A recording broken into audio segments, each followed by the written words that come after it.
Programme में वापस खुशामदीद। Break से पहले हमने जो हमारी समझ है आपके साथ शेयर किया। अभी सीधा चलते हैं इस्लामाबाद, जहां से हमारे इस्लामाबाद के ब्यूरो चीफ इफ्तिखार शिराजी साहब हमारे साथ मौजूद हैं। इफ्तिखार साहब, थ्रू आउट द डे आपने देखा बड़ी ड्रामेटिक डेवलपमेंट्स हुई हैं आज इस्लामाबाद में कोर्ट में। अब फिर रात गई जो बयान आया वजीर कानून का। अब इससे एक तासुर तो ये लग रहा है कि कल वो जाएंगे कोर्ट में, बोलेंगे उनको नजरसानी करें। टसल होगी या ये मामला हो जाएगा सेटल और पीटीआई के बानी हॉस्पिटल आ जाएंगे? जी बहुत शुक्रिया। इनफैक्ट इसमें कोई शक नहीं है कि आज बड़ी ड्रामाई डेवलपमेंट्स हुई और जिस अंदाज में चीज़ें तेज़ी से आगे बढ़ी, गोया कि कम अज़ कम तहरीक इंसाफ और इमरान खान के हवाले से ये हैरान कुन था, क्योंकि वो शख्स के जिसकी एक साल में रिव्यू पटिशन नहीं सुनी गई तो शाखाना 2 केस में ये दरख्वास्त फौरी तौर पर टेकअप हुई और आज के दिन उसके ऊपर एक ऑर्डर भी जारी हुई और कहीं ना कहीं उसके ऊपर इम्प्लीमेंटेशन भी हो गई कि उनकी बहन से उनकी मुलाकात हुई। लेकिन मैं समझता हूँ कि जिस तरह चीज़ें अनफोल्ड हुई हैं उससे जो इस पे ऊपर एक शक का इजहार किया जा रहा है कि कहीं ऐसा तो नहीं है कि अंडरस्टैंडिंग के नतीजे में सब कुछ हुआ। जी। एक तो ये कि जब ये रिलीफ मिला उसके बाद इमरान खान साहब की बहनें मीडिया से गुफ्तगू करते में उन्होंने एतराज़ बरता, यहाँ तक कि उनके जो सेक्रेटरी जनरल हैं सलमान अकम राजा साहब, वो अदालतों को यकीन दहानियाँ कराते नजर आए कि जी इस मेडिकल रिपोर्ट का कोई पॉलिटिकल यूज़ नहीं होगा। खैबर पख्तूनख्वा से उनके जो सूबाई सदर हैं जुनैद खान, उनकी वीडियो स्टेटमेंट सामने है जिससे वो कारकुनों से कह रहे हैं कि ख्याल कीजिएगा आपने हॉस्पिटल की तरफ नहीं जाना, हमने कोई सियासी इज्तिमा नहीं करना, हमने उससे दूर रहना है।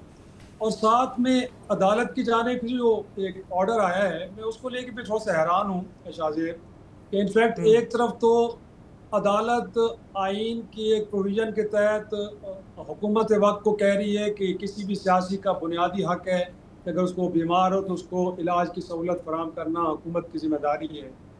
बट दूसरे लम्हे वही अदालत गोया कि तहरीक इंसाफ से उनका जो आइनी और सियासी हक है पीसफुल असम्बली का वो छीन रही है। गोया कि ये कह रही है कि यार एक तो आप इस मेडिकल रिपोर्ट को सियासी तौर पर इस्तेमाल नहीं कर सकते, और दूसरा ये कि अगर आपने पीसफुल असम्बली भी करनी है इस मामले को लेके तो उसकी इजाज़त भी आपको नहीं दी जा सकती। मैं हैरान हूँ कि जब पनामा केस के बाद नवाज शरीफ साहब शदीद अलील हुए तो उस वक्त की हाई कोर्ट ने पब्लिक अनाउंसमेंट वहाँ से हो रही थी कि उनकी तबीयत कितनी ख़राब है। मुझे याद है कि रात गए तक अदालत लगी रही और उस वक्त के जज साहबान गोया के एडवोकेट जनरल से ये सवाल कर रहे थे कि उनके प्लेटलेट्स तो बहुत गिर गए हैं और खुदा न खास्ता अगर उनकी मौत वाक़ हो जाती है तो उसके ज़िम्मेदार कौन होगा, आप हमें अदालत से हुकूमत से पूछ के बताएं कि क्या फ़ैसला किया है। बट आज एक सुप्रीम कोर्ट ये कह रही है कि उनकी हालत ठीक है, जो उनकी हालत ख़राब है, बट आप उस मेडिकल रिपोर्ट को पब्लिक नहीं कर सकते। आप उनके फॉलोअर्स को नहीं बता सकते कि उनकी रहनुमा की तिबी हालत क्या है। तो ये बड़ा हम्म। कंट्रडिक्शन इसके अंदर हमें नज़र आ रहा है कि ये कैसे है।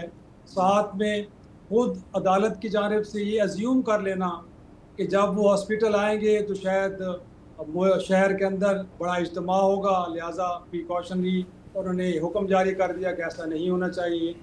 फिर मैं इस बात को भी लेके हैरान हूँ कि गोया कि अगर कोई इमरान खान की सेहत को लेकर स्टेटमेंट देता है और अदालत को लगता है कि ये जो ब्रीच ऑफ एग्रीमेंट हुआ है, गोया कि जो कमिटमेंट दी गई थी अदालत को ये उसकी पासदारी नहीं हुई, तो आप उस जो कैदी को जो सहूलत दे रहे हैं वो आप विड्रॉ कर रहे हैं।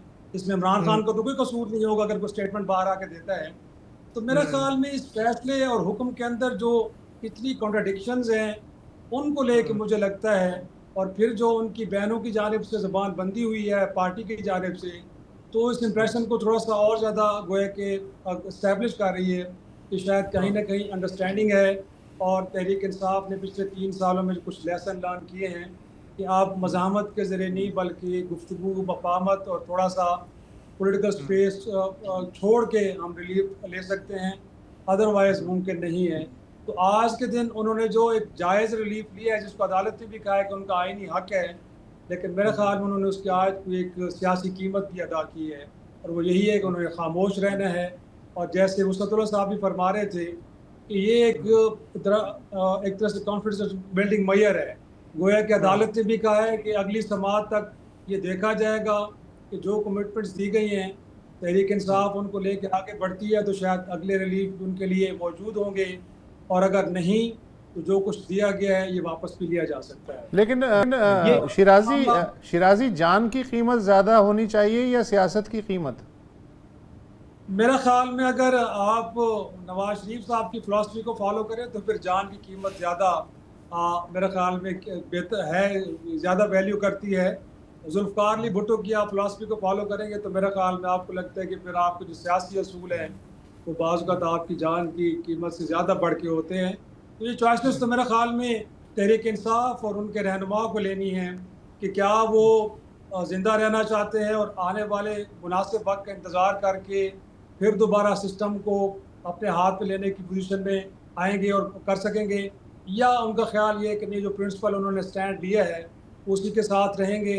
और अगर उनकी सियासी जमात कंप्रोमाइज़ कर गई है और उनके लोग अब बाहर नहीं निकल रहे, मेजॉरिटी उनके लोग गुफ्तगू की बात कर रहे हैं। आज भी टीवी टॉक शोज़ में ज़्यादातर उनके रहनुमा इस फैसले का खैर मकदम भी कर रहे थे और साथ में ये भी कह रहे थे कि वो गुफ्तगू की तरफ जाना चाहते हैं, वो डायलॉग की तरफ आना चाहते हैं। तो उस सूरत में तो मुझे लगता है कि वो अपने बयानिए के साथ अकेले खड़े हैं। तो अगर वो अकेले खड़े रहना चाहते हैं तो मुझे लगता है कि आने वाले वक्त में अगर उन्होंने इनिशियल को कमिटमेंट दे भी दी है तो इसका पास नहीं करेंगे और थोड़ी सी स्पेस जब मिलेगी तो अपनी बात करेंगे।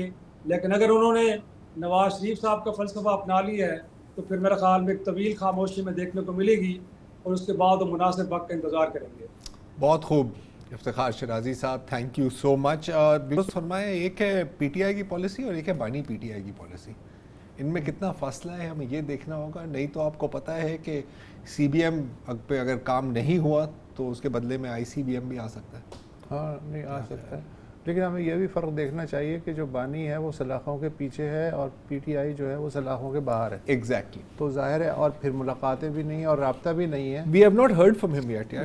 तो नहीं, कैसे आप सुन सकते हैं? तो अगर इस तरह की सिचुएशन किसी भी पार्टी के साथ हो तो कई पॉलिसियां चल सकती हैं यार, कई पॉलिसियां चल सकती हैं, कोहेरेंसी। लेकिन अगेन अगर मैं नून लीग के नुक्ता नज़र से देखूं तो ये तो लगेगा ना कि यार एक बार फिर हमारे साथ ये गेम होने वाली है, क्योंकि वो अच्छी तरह से जानते हैं कि एस्टैब्लिशमेंट के सामने कोई मिस्टर राइट नहीं होता, सिर्फ मिस्टर राइट नाउ होता है। हाँ, और एक बड़ी लाइन, लंबी लाइन लगी होती है आपकी रिप्लेसमेंट। अच्छा, मज़े की बात है कि आज़म नज़ीर तारड़ का एक बयान आया है। मैं हमेशा से इस हक़ में हूँ कि हुकूमत में जितने भी वज़रा हैं उनके पास सिर्फ एक सोल स्पोक्स पर्सन होना चाहिए जो हुकूमत की पॉलिसी एक्सप्लेन करे।